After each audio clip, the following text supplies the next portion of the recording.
Good morning student. आज हम लोग क्लास 9th के पॉलिटिकल साइंस चैप्टर, ठीक है, जिसको हम लोग सिविक्स भी बोलते हैं, उसको आज हम लोग पढ़ेंगे। अगर पुराना बुक देखोगे तो ये आपको सेकंड चैप्टर में मिलेगा, what is democracy, Y democracy.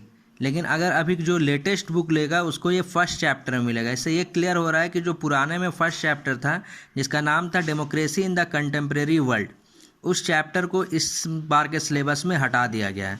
तो हम लोगों को पढ़ना कहाँ से है? इस चैप्टर से पढ़ना है, what is democracy, Y democracy से। क्लियर है सबको?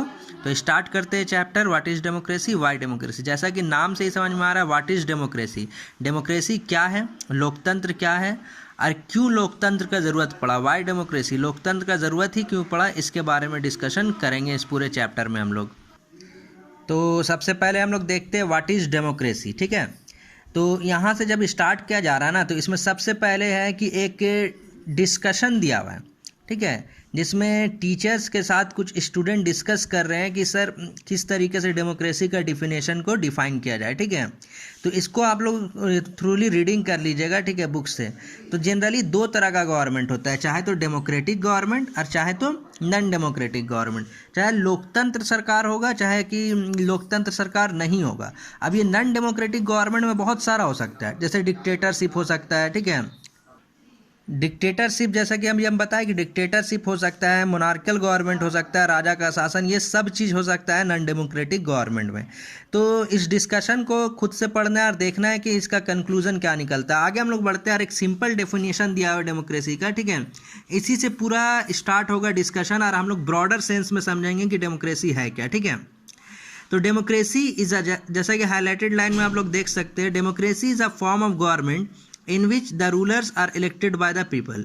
डेमोक्रेसी एक गवर्नमेंट है जिसमें रूलर्स जो है वो लोगों के द्वारा इलेक्ट किया जाता है, यानी सरकार जो है वो लोगों के द्वारा इलेक्ट किया जाता है। जैसे फॉर एग्जांपल हम अपने ही कंट्री में अगर देखें तो इलेक्शन होता है, हम लोग वोट देते हैं, हम लोग वोट देने के बाद एक गवर्नमेंट बनता है और उस गवर्नमेंट को हम लोग इलेक्ट करके वो सरकार रूल करता है, यानी रूलर्स को हम ही लोग के द्वारा इलेक्ट किया जाता है।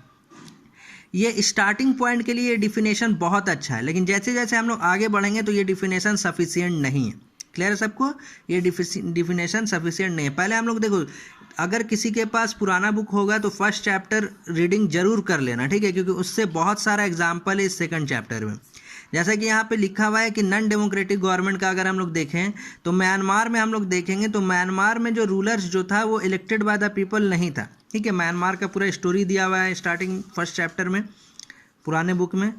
इसी तरीके से क्योंकि वहाँ पे आर्मी के द्वारा रूल किया जा रहा था। अगर हम लोग पिनोचेट का डिक्टेटर था, तानाशाह था, ठीक है, पिनोचेट चिली में, वहाँ पे भी आपका रूलर जो था वो लोगों के द्वारा इलेक्ट नहीं था।